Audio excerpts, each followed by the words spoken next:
রহমাতুল লিল আলামিন। তাকায় দেখেন ইহুদিরা এই দিনে মুহররমের 10 তারিখে রোজা রাখে। আল্লাহর নবী ডাক দিয়া বলেন, ও আল্লাহর বান্দারা, কেন তোমরা এই দিনে রোজা রাখো? তোমরাও বুঝি রোজা রাখো? মায়ার নবী এই কথাটা কেন বললেন? কারণ এই রোজাটা জাহিলি যুগের কাফেররাও রাখতো। কেমন দামি রোজা! মুহররমের 10 তারিখের রোজা জাহিলি যুগের কাফেররাও রাখতো। রহমাতুল লিল আলামিন ইসলাম আসার পরে বললেন এই দিনে রোজা বাকি থাকবে, এখন থেকে 10ই মুহররম রোজা রাখবে।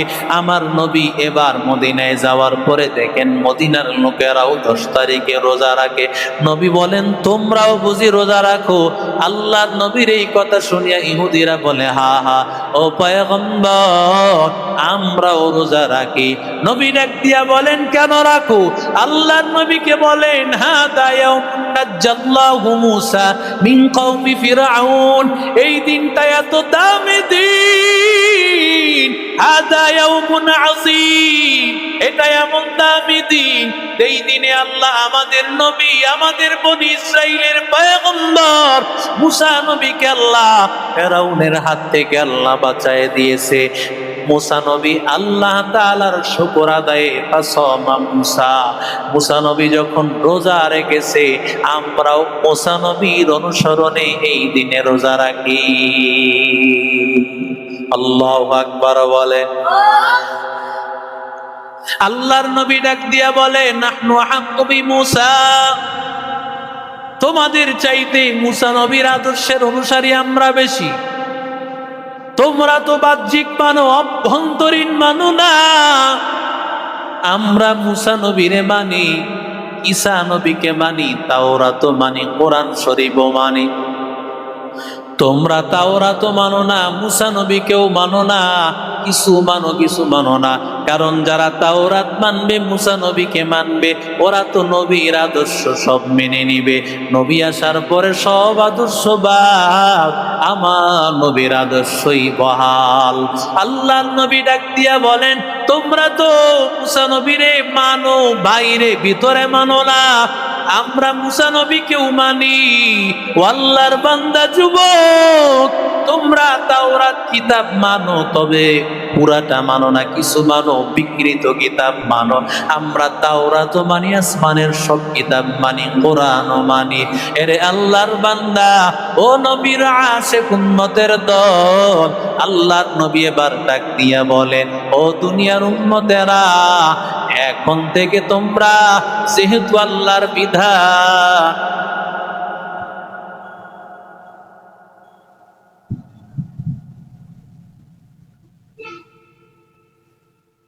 যেহেতু আল্লাহ তাআলার বিধান হলো একদিন রোজা রাখা, আল্লাহর নবী বলেছেন ইহুদিদের বিরোধিতা কর, খালিফুল ইয়াহুদ, ইহুদিদের বিরোধিতা করো, খালিফুল ইয়াহুদ, ইহুদিদের বিরোধিতা কর। আল্লাহর নবী বলেন এই জন্যই রোজার মধ্যেও আমলের মধ্যেও বিরোধিতা। খাসুমু ক্বাবলাহু ইয়াওমান আও বা'দাহু ইয়াওমান, আগের দিন একটা পরের দিন একটা, হয়তো 3টা রোজা অথবা 2টা রোজা, একটা রাখবে না, হয় 2টা না হয় 3টা। ও আল্লাহর বান্দারা, 9 তারিখ 10 তারিখ অথবা 10 তারিখ 11 তারিখ, চাইলে 9, 10, 11 এই 3টাই রাখতে পারবে, অথবা 9, 10 অথবা 10, 11 2 দিন রাখতে পারবে। ও আল্লাহর বান্দারা, নবী বললেন ইহুদিদের বিরোধিতা করো, কারণ আল্লাহ তাআলা বলেন লা তাত্তাখিদুল ইয়াহুদা ওয়ান নাসারা আউলিয়া বা'দুহুম আউলিয়া বা'দ, ওরা তোমাদের বন্ধু না, ওরা একজন আর একজনের বন্ধু। ইহুদি নাসারাকে বন্ধু বানাইও না। লা তাজিদান্না আশাদ্দান নাসি আদাওয়াতান লিল্লাযীনা আমানুল ইয়াহুদ ওয়াল্লাযীনা আশরাকু, ইহুদি এবং মুশরিকরা, নাসারারা মুসলমানদের সবচেয়ে বড় দুশমন। ঠিক কি না বলে? মুসলমানের সবচাইতে শত্রু হলো ইহুদিরা, মুসলমানের সবচাইতে বড় শত্রু হলো খ্রিস্টানেরা। অথচ আজকে আমাদের যুবকেরা ইহুদি খ্রিস্টান আর বেঈমানকেই সবচেয়ে বেশি অনুসরণ করে, ঠিক কিনা? ইহুদি খ্রিস্টান বেঈমানের অনুসরণে ওরা জামা কাপড় পরিধান করে, প্যান্টটা পরে নাভি কিছু কয়েক আঙ্গুল নিচে পরে, আবার একেবারে নিচের জায়গাতে হাঁটুর উপরে উঠায় ফেলে। জোরে বলেন আছে না নাই? আল্লাহর নবী ডাক দিয়া বলেন, লাআনাল্লাহু আন-নাযিরা ওয়াল মানসুরা ইলাইহি। মুসলমানের জন্য নাভি এবং হাঁটু এই জায়গা হলো সতর। যদি কোনো মুসলমান নাভি থেকে নিয়ে হাঁটু পর্যন্ত 4 আঙ্গুল পরিমাণের এর মতো বা তার চেয়ে বেশি দেখা, এটা হলো হারাম। যে দেখবে তারটাও হারাম, যারটা দেখবে তারও গুনাহ হবে, তার উপরও লানত। যে দেখবে সেও লান, তার উপরও লানত, যারে দেখবে সেও তার উপরও লানত। নবী বলেন, মাল্লাম ইয়াসতুর আওরাতাহু মাল্লাম ইয়াসতুর আওরাতাহু ফাআলাইহি লানাতুল্লাহ ওয়াল মালাইকা ওয়ান নাসি আজমাইন।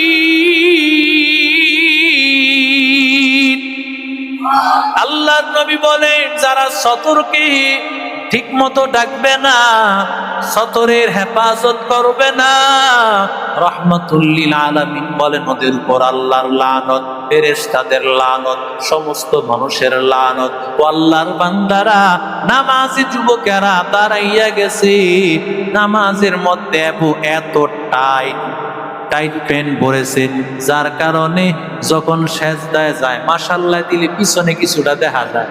কথা কোন নাকে? পেছনের মাল পানি সব দেখা যায়। আল্লাহর বান্দা, তোর নামাজও বাতিল, তোর সতর বাতিল, গুনাহ। আল্লাহর গজব, ফেরেশতাদের গজব, সমস্ত মানুষের গজব। আর আমাদের সমাজে কিছু মানুষ বয়স হয়ে গেছে, দেখবেন এখনো যুবক থাকতে চায়, ইয়াং থাকতে চায়, আছে না নাই? একেবারে টাইট একটা গেঞ্জি পরে, আরে বাবারে মাশাআল্লাহ দি এরম টান করে আবার দেহে টান দিয়া দেহে। এবার যখন জামাটা পড়ছে শর্ট, গেঞ্জিরা শর্ট পড়ছে না, কারণ ইয়াং থাকতেই বলতো। এবার যখন গুলিস্তানে রওনা করছে, বাসের মধ্যে সিট পায় নাই।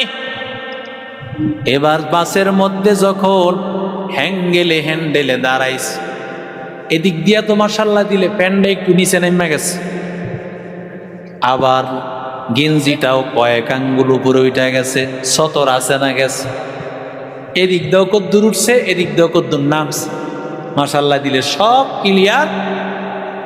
আল্লাহর নবী বলে, তোর উপরও লানত, যে দেখতেছে তার উপরও লানত। এগুলোরে কি করা দরকার? বাইরেইয়া গাড়ি থেকে নামায়া দেওয়া দরকার। কথা কোন ঠিক না বেশ? এই পোশাক মুসলমানের পোশাক না, শার্ট প্যান্ট এগুলো কি না মুসলমানের পোশাকই না। প্যান্ট পরিমাণ এতটুকু টাইট করে, এতটুকু শর্ট করে যদি গেঞ্জি পরে, তো যখন দাঁড়াবে, সেজদায় যাবে, রুকুতে যাবে, অটোমেটিক এটা উপরের দিকে উঠে যাবে, সতর নষ্ট হয়ে যাবে। প্যান্ট যখন এই টাইট ফিটিং প্যান্ট পরে, গেঞ্জি পরে, হ্যাঁ প্যান্টের সাথে যদি গেঞ্জিটাও অন্তত বড় হইতো, তাহলেও তো সতর দেখা যায়, ঠিক কিনা জোরে বল? যেমন প্যান্ট তেমন গেঞ্জি। মুসলমান আল্লাহর বান্দা যুবক, তোমার পোশাক তোমারে জাহান্নামে নিয়ে যায়। তোমার পোশাকের কারণে, তোমার চলাফেরার কারণে তুমি জাহান্নামী হয়ে যাইতেছ। কোন জায়গায় রওনা করেছো যুবক? আল্লাহ তাআলাকে ভয় কর, মালিককে ভয় কর। আমার আল্লাহকে ভয় করিয়া আমার আল্লাহর রাস্তায় চলাফেরা করো। দুনিয়া কিছুই না রে বাবা, আমার আল্লাহ তোমার একমাত্র আপন, আমার নবী তোমার একমাত্র আপন।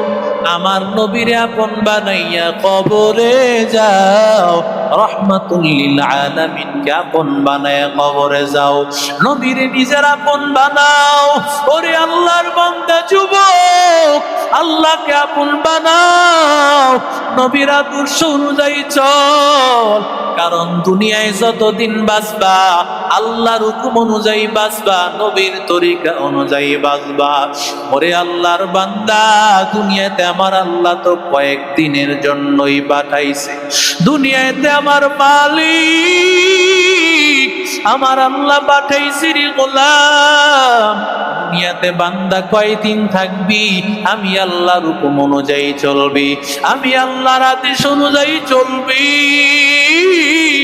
আমি আল্লাহ তাআলার হুকুম অনুযায়ী চলবি।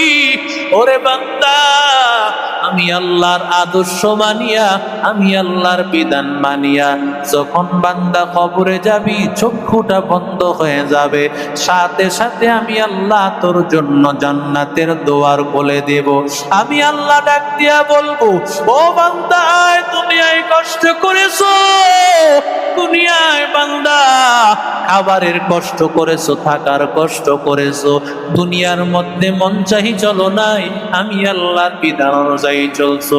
আজকে আল্লাহর বান্দা আয়, আমি আল্লাহ তোরে আজকে আর কষ্ট দেব না, আমি আল্লাহ তোর জান্নাতের দরজা খুলে দিলাম। আল্লাহ বলবে বান্দা ঢোক, মা তাশতাহি আনফুসুকুম ওয়ালাকুম ফিহা ওয়ালাকুম ফিহা মা তাদউন।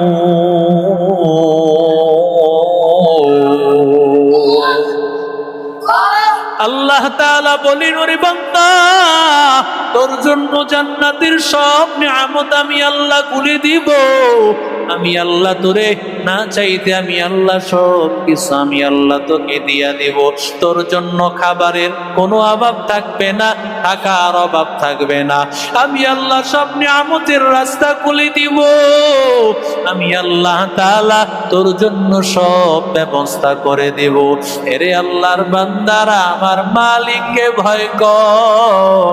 রহমাতুল লিল আলামিনের আদর্শটা নিজের জীবনে ঢুকাইয়া দাও, নবীর আদর্শটা নিজের জীবনে ফিট করো, নবীর আদর্শটা 3.5 হাত পরিতে ফিট করো। ওরে বান্দা, যদি আমার মদিনাওয়ালা নবীরে আপন বানাইতে পারো, আল্লাহর বান্দা চক্ষুটা বন্ধ হইতে দেরি হবে, তোমার জান্নাতে যাইতে আর দেরি হবে না। আল্লাহুম্মা সাল্লি আলা মুহাম্মাদিন ওয়া আলা আলি মুহাম্মাদ কামা সাল্লাইতা আলা ইব্রাহিম ওয়া আলা আলি ইব্রাহিম ইন্নাকা হামিদুম মাজিদ।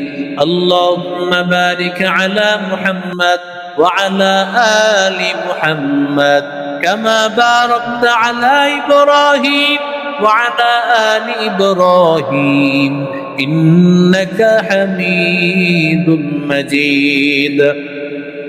الحمد لله رب العالمين والصلاة والسلام على أشرف الأنبياء. আল্লাহর নবী ডাক দিয়া বলে, নাহনু আহাক্কু বিমূসা, তোমাদের চাইতে মুসা নবীর আদর্শের অনুসারী আমরা বেশি। তোমরা তো বাহ্যিক মানো, অভ্যন্তরীণ মানো না। আমরা মুসা নবীরে মানি, ঈসা নবীকে মানি, তাওরাত মানি, কোরআন শরীফও মানি। তোমরা তাওরাত মানো না, মুসা নবীকেও মানো না, কিছু মানো কিছু মানো না। কারণ যারা তাওরাত মানবে, মুসা নবীকে মানবে, ওরা তো নবীর আদর্শ সব মেনে নিবে। নবী আসার পরে সব আদর্শ বাদ, আমার নবীর আদর্শই বহাল। আল্লাহর নবী ডাক দিয়া বলেন, তোমরা তো মুসা নবীরে মানো, বাইরে ভিতরে মানো না। আমরা মুসা নবীকেও মানি। আল্লাহর বান্দা যুবক, তোমরা তাওরাত কিতাব মানো, তবে পুরাটা মানো না, কিছু মানো, বিকৃত কিতাব মানো। আমরা তাওরাতও মানি, আসমানের সব কিতাব মানি, কোরআনও মানি। এরে আল্লাহর বান্দা, ও নবীর আশিক উম্মতের দল, আল্লাহর নবী এবার ডাক দিয়া বলেন, ও দুনিয়ার উম্মতেরা, এখন থেকে তোমরা যেহেতু আল্লাহর বিধান,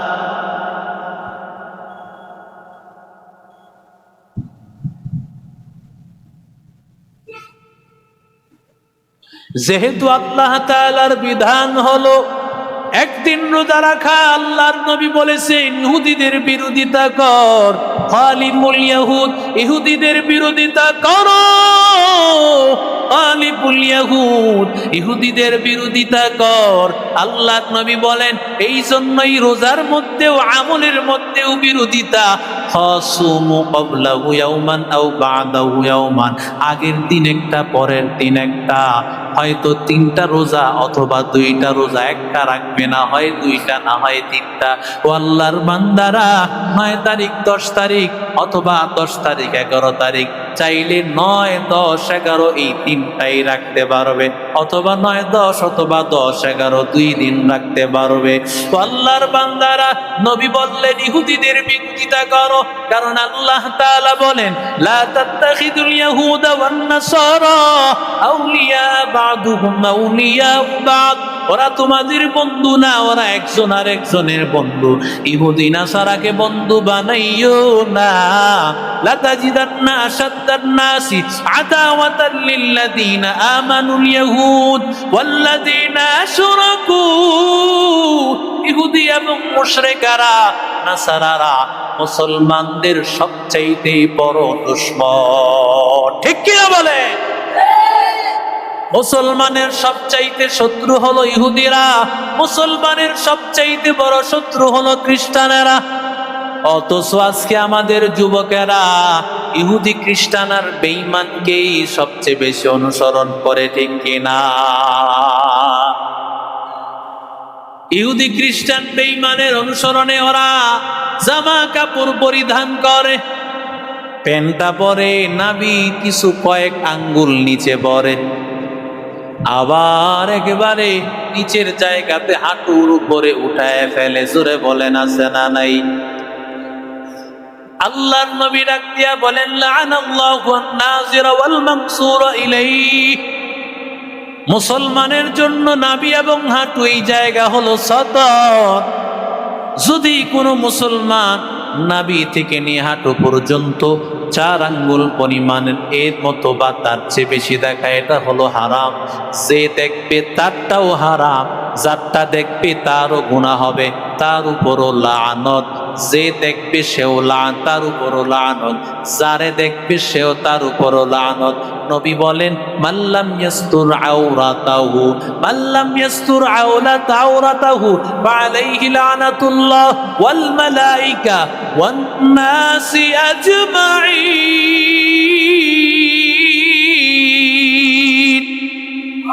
আল্লাহর নবী বলেন যারা সতরকে ঠিক মতো ডাকবে না, সতরের হেফাজত করবে না, রাহমাতুল লিল আলামিন বলেন ওদের উপর আল্লাহর লানত, ফেরেশতাদের লানত, সমস্ত মানুষের লানত। ও আল্লাহর বান্দারা, নামাজি যুবকেরা দাঁড়াইয়া গেছে, নামাজের মধ্যে এত টাইট প্যান্ট পরেছে, যার কারণে যখন সেজদায় যায় মাশাআল্লাহ দিলে পিছনে কিছুটা দেখা যায়। কথা কন না কে? পেছনের মাল পানি সব দেখা যায়। আল্লাহর বান্দা, তোর নামাজও বাতিল, তোর সতর বাতিল, গুনাহ। আল্লাহর গজব, ফেরেশতাদের গজব, সমস্ত মানুষের গজব। আর আমাদের সমাজে কিছু মানুষ বয়স হয়ে গেছে, দেখবেন এখনো যুবক থাকতে চায়, ইয়াং থাকতে চায়, আছে না নাই? একেবারে টাইট একটা গেঞ্জি পরে, আরে বাবারে মাশাআল্লাহ দি এরম টান করে আবার দেহে টান দিয়া দেহে। এবার যখন জামাটা পড়ছে শর্ট, গেঞ্জিরা শর্ট পড়ছে না, কারণ ইয়াং থাকতেই বলতো। এবার যখন গুলিস্তানে রওনা করছে, বাসের মধ্যে সিট পায় নাই। এবার বাসের মধ্যে যখন হ্যান্ডেলে দাঁড়াইছে, এদিক দিয়া তো মাশাআল্লাহ দিলে প্যান্টটা একটু নিচে নেমে গেছে, আবার গেঞ্জিটাও কয়েক আঙ্গুল উপরে উঠে গেছে, সতর আছে না গেছে, এদিক দিয়েও কদ্দুর উঠছে, এদিক দিয়েও কদ্দুর নামছে, মাশাআল্লাহ দিলে সব ক্লিয়ার। আল্লাহর নবী বলে তোর উপরও লানত, যে দেখতেছিস তার উপরও লানত। এগুলিরে কি করা দরকার? বাইরেইয়া গাড়ি থেকে নামায়া দেওয়া দরকার। কথা কোন ঠিক না বেট? এই পোশাক মুসলমানের পোশাক না, শার্ট প্যান্ট এগুলো কি না মুসলমানের পোশাকই না। প্যান্ট পরিমাণ এতটুকু টাইট করে, এতটুকু শর্ট করে যদি গেঞ্জি পরে, তো যখন দাঁড়াবে, সেজদায় যাবে, রুকুতে যাবে, অটোমেটিক এটা উপরের দিকে উঠে যাবে, সতর নষ্ট হয়ে যাবে। প্যান্ট যখন এই টাইট ফিটিং প্যান্ট পরে, গেঞ্জি পরে, হ্যাঁ প্যান্টের সাথে যদি গেঞ্জিটাও অন্তত বড় হইতো তাহলেও তো সতর দেখা যায়, ঠিক কিনা জোরে বল? যেমন প্যান্ট তেমন গেঞ্জি। মুসলমান আল্লাহর বান্দা যুবক, তোমার পোশাক তোমারে জাহান্নামে নিয়ে যায়। তোমার পোশাকের কারণে, তোমার চলাফেরার কারণে তুমি জাহান্নামী হয়ে যাইতেছ। কোন জায়গায় রওনা করেছো যুবক? আল্লাহ তাআলাকে ভয় কর, মালিককে ভয় কর। আমার আল্লাহকে ভয় করিয়া আমার আল্লাহর রাস্তায় চলাফেরা করো। দুনিয়া কিছুই না রে বাবা, আমার আল্লাহ তোমার একমাত্র আপন, আমার নবী তোমার একমাত্র আপন।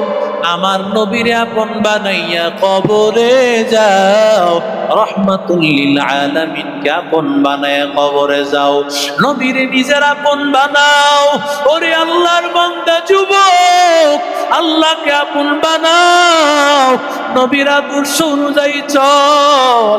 কারণ দুনিয়ায় যতদিন বাঁচবা আল্লাহর হুকুম অনুযায়ী বাঁচবা, নবীর তরিকা অনুযায়ী বাঁচবা।